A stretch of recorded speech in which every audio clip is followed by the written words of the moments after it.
Hey everyone! Before we dive into this story, please hit that subscribe button on my channel to stay updated with more content like this. The house stood unchanged. Same crisp white shutters, same hedges trimmed to an almost artificial precision. Same walkway stretching to the porch where I'd once skinned my knees and cried out until someone feigned concern. I lingered in the car, eyes fixed on the front door, half expecting it to spring toward me. A banner for Jason's 30th birthday swayed above it, bold and bright, as if time had marched on for everyone except me. I took a slow, steady breath, then stepped out. The noise hit me first as I entered, glasses clinking, laughter too polished, voices weaving past one another. Crossing the threshold, I felt the air shift. Conversation softened slightly. Heads swiveled, then quickly turned away. The weight of their glances prickled my skin like static, judgment cloaked in courtesy. There she is, someone whispered behind a wine glass. Is she okay now? Another voice murmured. I smiled, not for them, but for me. This time, I heard every word, and I stood tall. Olivia, my mother said, her voice cutting through. In my mind, she's Evelyn now, never Mom. She glided toward me, her poise honed by years of pretense. You're here. I am, I replied, words bare no embrace. She blinked once. Tonight's for Jason. Let's keep it calm. There it was, not even 2 minutes in. A veiled warning, a subtle command to behave. I didn't respond, just moved past her. Jason stood by the fireplace, his grin as warm as ever. His eyes widened, not with disapproval but surprise. Liv, you actually showed? He pulled me into a quick, genuine hug, the one person who never called me unhinged, though too quiet when I needed his voice. Wouldn't miss it, I said, meaning it, but not for the reasons he assumed. As the evening unfolded, I drifted through the rooms like a shadow, untethered. People nodded, offered stiff smiles, and tossed out shallow pleasantries, but their eyes held a cautious edge. She seems fine now, someone muttered near the appetizers. I stifled a laugh. Now, as if I'd ever been anything less. I passed the staircase where, at 16, I'd sobbed after they slapped a diagnosis on me and called it care. Past the kitchen where Evelyn told me to stop acting out. Past the hallway where my father stood, his silence louder than her shouts. But I wasn't that girl anymore.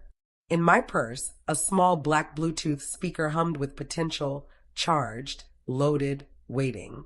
I brushed my fingers against it, a quiet promise. Not yet. Jason's candles weren't lit. But soon, they'd hear what they called crazy. Years ago, I screamed to be heard. I told anyone who'd listen that something was wrong in our home, that my mother twisted reality until I doubted my own mind. No one listened. At 15, I confided in a school counselor about Evelyn's lies, her yelling over things I hadn't done, then denying it the next day, calling me ungrateful, theatrical, manipulative whenever I questioned her. The counselor called home. 2 days later, I sat in a sterile office with floral curtains, facing a psychiatrist Evelyn handpicked. Her voice was clear as she spoke for me. She's emotional, overwhelmed, maybe depressed. The doctor barely asked questions, just scribbled notes and handed me a prescription. Emotional instability, his report read. It clung to me like a shadow. From then on, every word, every tear, every plea was a symptom, not truth. I began to believe I was broken. That's the true power of gaslighting, not the screams or the lies, but the slow unraveling of your trust in yourself, memory by memory, until you question your own reality. I stopped speaking. I swallowed the pills, posed for family photos, and abandoned my journals, unsure if my words were true. Years passed. I left, changed cities, swapped names in my phone, cut ties with half my family. But their voices lingered. You're too sensitive. You invent things. No one else sees what you see, Olivia. I carried that weight until last fall, when my therapist, Dana, a woman with a gentle voice, asked, "What did you love as a teen before all this?" The answer came unbidden, recording things. I used to pretend I had a podcast, narrating my days, interviewing myself, Jason, even the creaks of the house. Dana's eyes lit up. Do you still have those recordings? My breath hitched. I hadn't thought of them in years. A small black recorder I'd carried everywhere, slipping it into my pocket, clicking it on when Evelyn's rants began or my father's silence deafened. I told myself it was play, but maybe even then I knew. That night, I tore through my apartment's boxes. Nothing. 2 weeks later, I called Evelyn, saying I needed to grab old things from the attic. Yearbooks, maybe college books. Don't stir up the past, she said, her tone flat. But I was already digging. When I found that recorder, dusty, dented, but whole, I held it like a relic. Back home, I swapped the batteries and pressed play. My voice, young and nervous, spilled out, followed by hers. Tell her it didn't happen. She'll believe it if we're consistent. My heart stopped. For years, I'd wondered if I'd imagined that night, if I'd fabricated it as they claimed. But there it was, her voice, the truth, captured in static. I wasn't crazy. They just made me forget who I was. I returned to the attic under the guise of retrieving books. Evelyn didn't question it, dismissing me with her usual indifference, just don't make a mess. But I wasn't there for books.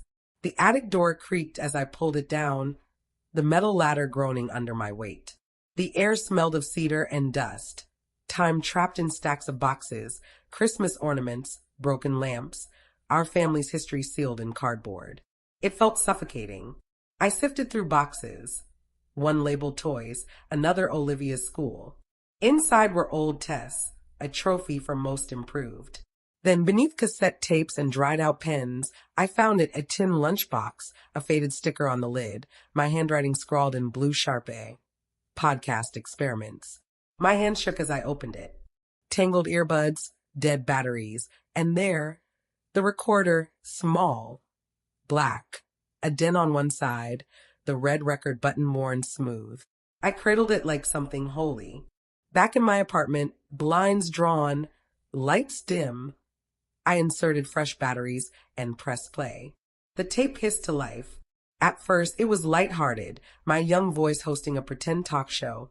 Welcome to Olivia's Hour. Today, we interview Jason, who never does his chores. His giggles echoed in the background, followed by fake weather updates and silly commercials, the kind of whimsy only a lonely kid could dream up. I smiled briefly, then the mood shifted. A loud bang, a door slamming. My voice, trembling, she's yelling again. Then Evelyn's. Tell her it didn't happen. If she hears it enough, she'll believe it. I froze, rewound, played it again. Her voice, her plan, her manipulation laid bare. Every doubt, every gap in my memory, it clicked. I wasn't erratic. I wasn't overreacting. They'd trained me to forget. But 15-year-old me had known better, leaving a trail not in words or therapy, but in sound, proof I wasn't crazy. I didn't sleep that night. The recordings looped in my mind, like restless spirits finally finding their voice. My words, her words, the gaps between them, they haunted me not with doubt but with certainty. By morning, I had a plan. I opened my editing software, the familiar interface glowing, waveforms pulsing like a heartbeat. I'd spent years refining strangers' podcasts, shaping their stories. Now I was preserving mine. I time-stamped every clip, sorted every file, trimmed silences not to erase, but to amplify. Silence, after all, was its own testimony. Evelyn's voice cut through the static like a verdict. Just keep telling her it didn't happen. No one will believe her. I didn't waver. I created a master file, episode 0. For the family, not for the world, but for me, a precise, personal reckoning. Each segment had a title, sharp and intentional. 12. Gaslight 101. The moment I stopped trusting myself and started believing her version of me. 1758. A father's silence. He says nothing, and that quiet cut deeper than her words. 30:11. The rewrite begins. The exact second they crafted a me I didn't know. At the file's start, I recorded my voice, present day steady. You said I imagined it all, but I had the mic on. It felt like both an end and a spark. I exported the file in 3 formats, saved it to the cloud, my phone, and a USB hidden in my car's glove box. This truth wouldn't disappear. Then I prepared the speaker. Sleek, matte black, discreet. I tested its sound twice, fine-tuned the volume, ensured it paired instantly with my phone. It nestled in my purse beside my keys and a half-used lipstick, invisible but ready. Jason's party was 3 days away. Evelyn called to confirm, her voice sugary. Prime for an audience. Bringing a guest? No, I said, smiling to myself. I wasn't alone, though. I was bringing the girl they tried to silence, the one they gaslit into shame. And she was ready to speak, not for pity or vengeance, but for truth. The night played out like a familiar script. Evelyn shone, gliding through guests in a tailored navy dress. Her laughter just loud enough. Her touch on arms perfectly timed. Her smile a polished shield. She was the mother everyone envied, graceful, poised, the host of flawless parties. Jason's birthday was no different. Balloons, twinkling lights, catered hors d'oeuvres, a jazz playlist humming softly, champagne glasses never empty. I lingered in a corner, nearly unseen, watching her make everyone feel noticed, everyone but me. Earlier, she'd brushed a strand of hair behind my ear, a hollow gesture. Olivia, try to be festive tonight, okay? I smiled. Of course. Jason, unaware of the tension, glowed with genuine joy, moving through the room with his beer and easy grin, soaking up hugs and backslaps. I waited. Through appetizers, small talk, speeches, through Evelyn's toast to Jason as her rock, her pride, her anchor. The nerve of it made my pulse quicken. Then the moment arrived. Jason stood by his chocolate ganache cake. Candles flickering, everyone gathered. Evelyn rested a hand on his shoulder, claiming the spotlight. I stepped forward. Before we sing, I said, raising my glass, I'd like to say something. The room hushed. Evelyn's smile wavered. I kept my eyes on Jason. Thank you all for being here, for celebrating someone who deserves every happiness life can give. I paused. And thank you for helping me find my voice again. I reached into my purse, pulled out the speaker, and pressed play. Static crackled briefly. Then Evelyn's voice sliced through. Unmistakable. Tell her she's being dramatic. Confusion rippled. Then another clip, me, younger, crying. You said I was lying. Her reply, then stopped lying. The crowd gasped softly. I scanned their faces, some eyes widened. Others flicked to Evelyn, whose face paled, frozen beside Jason. Jason turned to me, mouth open. Wait, that happened? More clips played. Words they thought buried. Evelyn's cold precision laid bare like evidence. She lunged forward, hand outstretched. Turn that off. Too late. The truth was free. Jason stepped between us, blocking her. Mom, he said softly, what is this? Her voice broke. She edited it. Olivia's always been, no, I cut in, holding his gaze. I didn't change a word. I just pressed play. The speaker continued, but the room had shifted. Jason stared at Evelyn, jaw tight. You told me she made it up. She did, Evelyn snapped. She was sick. She was 15. He fired back, and that's your voice. Silence fell, heavy and thick. Guests shuffled, eyes averted. No one defended her. Evelyn straightened, grasping for control. This isn't the place. You made it the place, I said, when you told everyone I was broken, when you ensured no one would believe me. I turned to Jason. I'm sorry it had to be tonight, but I couldn't carry it alone anymore. He nodded, I steady. Evelyn trembled, fury radiating. But the room had changed. I slipped the speaker into my purse and walked out, leaving the cake untouched.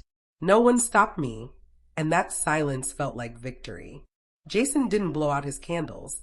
He stood, face lit by their glow, caught between the life he knew and the one unraveling through a palm speaker. Guests murmured, their make-a-wish chant dissolving. Evelyn lingered, hands still raised from her failed attempt to silence me, fingers twitching. Jason turned to me. Can we talk? I nodded, already moving toward the door. Outside, the air was crisp, a balm after the stifling tension. We stood on the patio, soft lights glowing above, distant laughter floating over a neighbor's fence. I don't know what to say, he muttered, rubbing his neck. I always felt something was off, but Mom said I was imagining it, that you were unstable, attention-seeking. I believed her. His voice cracked. God, I believed her. I stayed quiet, letting him continue. He wasn't the golden boy now, just my brother, the kid who once sneaked me a cookie when I cried. The one I thought had forgotten me. I'm sorry, he whispered. I should have asked more. I should have seen. Then, for the first time in years, he hugged me, real, warm, anchoring. I'm so proud of you, he said into my shoulder. Inside, the party had fractured. Evelyn paced by the gift table, wine glass gripped too tightly, her perfect facade crumbling. Guests avoided her gaze, some grabbed coats early. Aunt Marianne approached, holding an old leather journal, its edges worn soft. I knew, she said quietly, eyes glistening. I saw how she treated you, but no one believed me either. She handed me the journal. I wrote it all down. Every time I saw it, every time I stayed silent. I should have spoken sooner, but I didn't until you did. My hands trembled as I took it, more than when I'd pressed play.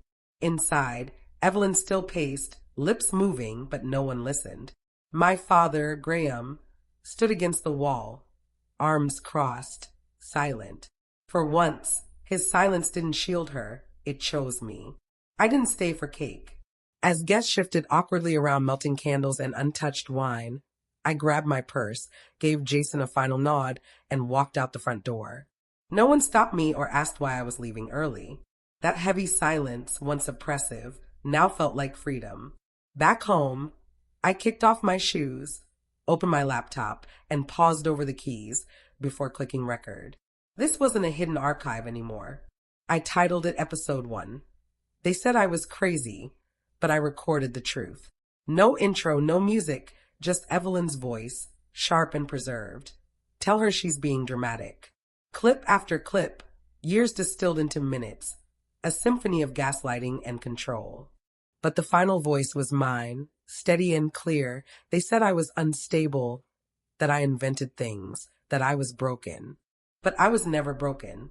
I was erased, rewritten, and blamed for forgetting the story they shredded. I thought I'd lost my mind, but I'd only lost their version of me. I'm never taking it back. I hit publish, not for fame or destruction, but to stake a claim in my own memory, to say I was here. I remember, and now I believe myself. The room was still, no clinking glasses, no forced cheers, no watchful eyes. Just me whole. I pulled on a sweater and stepped outside. The street was quiet, autumn leaves twirling gently down the sidewalk. The air carried hints of wood, wind, and something softer, peace. For the first time in years, I smiled, not for approval or as a shield, but because it was mine.